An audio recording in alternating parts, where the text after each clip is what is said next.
आदिवासी नेता होने के ये टारगेट तो नहीं है हेमंत सोरेन?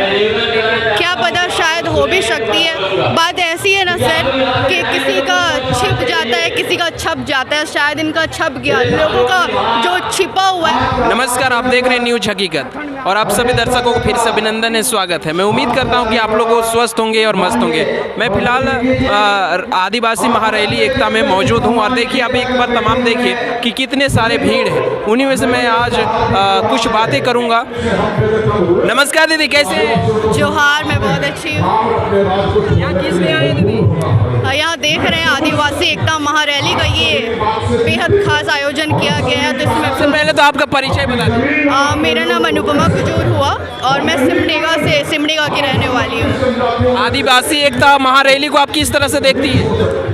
अगर आदिवासी एकता महारैली की बात करूं तो यहाँ पर देख सकते हैं दूर दूर तक हमारे आदिवासी भाई बहन नज़र आ रहे हैं और यहाँ पर मंच के माध्यम से हमारे आदिवासी भाई बहनों को यही कहा जा रहा है, अपने अधिकारों के लिए बात बोला जा रहा है ताकि हम उससे कुछ सीखें। जो हमारे अधिकारों को लगातार ख़त्म करने का प्रयास किया जा रहा है उसके खिलाफ हम बोल सकें।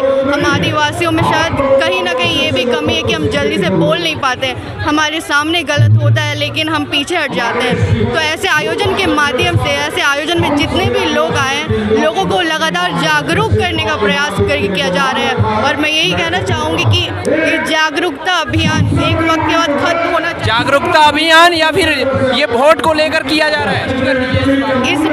शायद ये अभी मेरा पहला वर्ष होगा जब मैं किसी को वोट दूंगी। मैं बहुत ज़्यादा राजनीतिक में कभी घुसी नहीं हूँ, मुझे बहुत ज़्यादा राजनीति का ज्ञान नहीं है और मैं यहाँ पर शायद किसी वोट या उस सोच के साथ तो यहाँ पर आई नहीं हूँ कि किसे वोट देना है या फिर क्या करना है। यहाँ पर जो यहाँ शीर्षक है आदिवासी एकता महारैली, मैं उसी को मद्देनजर रखते हुए आई हूँ क्योंकि मैं देख रही हूँ, ऐसा नहीं कि मैं उठ करके भीड़ बनाने के लिए चली आई हूँ।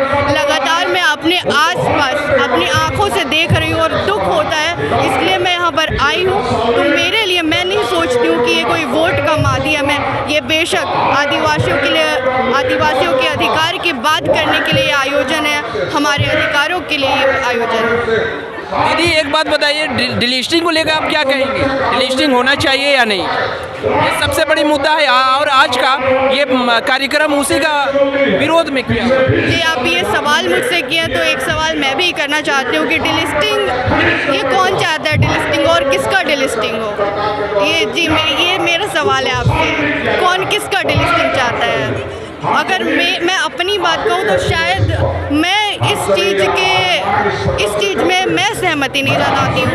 क्यों सहमति नहीं है? क्योंकि जो शायद डिलिस्टिंग की बात कर रहे हैं, किसकी डिलिस्टिंग? शायद वो ईसाइयों की डिलिस्टिंग। यहाँ स्पष्ट तरीके से देखा जा रहा है कि आदिवासी की जो हक है, जो नौकरियाँ हैं, जो मिलना चाहिए वो हक दूसरे समुदाय के ले रहे हैं। जैसे ईसाई में बहुत सारे आदिवासी चले गए हैं, हिंदू में चले गए हैं, मुसलमान बन गए हैं, तो ये लोग कहीं ना कहीं आदिवासी के हक और अधिकार को छीन रहे हैं। इसमें क्या कहिएगा? आपने बोला ईसाई चले गए हैं। जी, हम यहाँ पर आदिवासी एकता महारैली का आयोजन किया गया है। यहाँ पर हम ईसाई भी है, यहाँ पर हम सरना भाई बहन भी है और सभी आदिवासी एक है। और इस आयोजन में हम सभी उसी एकता का प्रतीक लेकर आए हैं जो लगातार हमारे बीच में सरना और ईसाई को लड़ाने का प्रयास किया जाता है, उसको यहाँ असफल करने के लिए हम सभी यहाँ पर साथ में।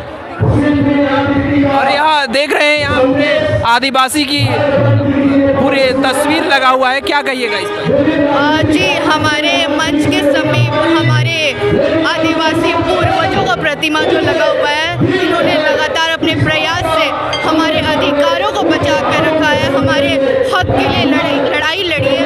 तो इनको देख कर भी हमें सीखने की ज़रूरत है और हमें भी लगातार जब तक हम आदिवासियों का हनन बंद नहीं होगा, हमें भी इनको देखकर सीखने की ज़रूरत है और लगातार हमारे अधिकारों के लिए खड़े रहने की ज़रूरत है।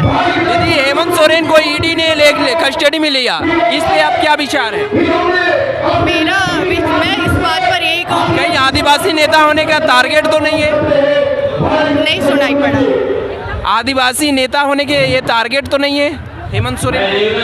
क्या पता, शायद हो भी सकती है। बात ऐसी है ना सर कि किसी का छिप जाता है, किसी का छप जाता है। शायद इनका छप गया, लोगों का जो छिपा छिपाने की कोशिश कर रखी है, क्योंकि हमारे आदिवासी नेता थे ना, तो शायद इन पर निशाना भी साधा गया और इनका लोगों के सामने बहुत गलत तरीके से भी शायद पेश करके उनको सलाखों के पीछे भेज दिया गया। पर मैं नहीं सोचती कि बाकी जितना नेता बैठे हुए हैं वो लोग कौन से दूध के धुले ही होंगे, है ना। पर इनको इस तरह से कर दिया गया। मैं इस पर अपना पर्सनल कोई राय नहीं दे सकती, क्योंकि मैं वाकई नहीं जानती कि क्या सच है क्या झूठ है। ये करने वाला ही जानता है कि क्या सच है और क्या झूठ है। आप किस पार्टी का समर्थन करते हैं? मैंने बोला इस वर्ष ही मैं पहली बार वोट दूंगी। मैं किसी भी पार्टी के समर्थन में बात नहीं करूंगी, क्योंकि अभी तक मैं किसी पार्टी का समर्थन नहीं करती हूँ, क्योंकि हर पार्टी में कुछ ना कुछ अच्छा भी होता है, कुछ ना कुछ बुरा भी होता है। तो मैं जब मुझे अपने सोच के हिसाब से जब समझ आएगा, परख आएगा, हमारे लिए जो अच्छा कर रहे हैं मैं उसी के शायद बात। भविष्य में क्या बनना चाहेंगे? हाँ,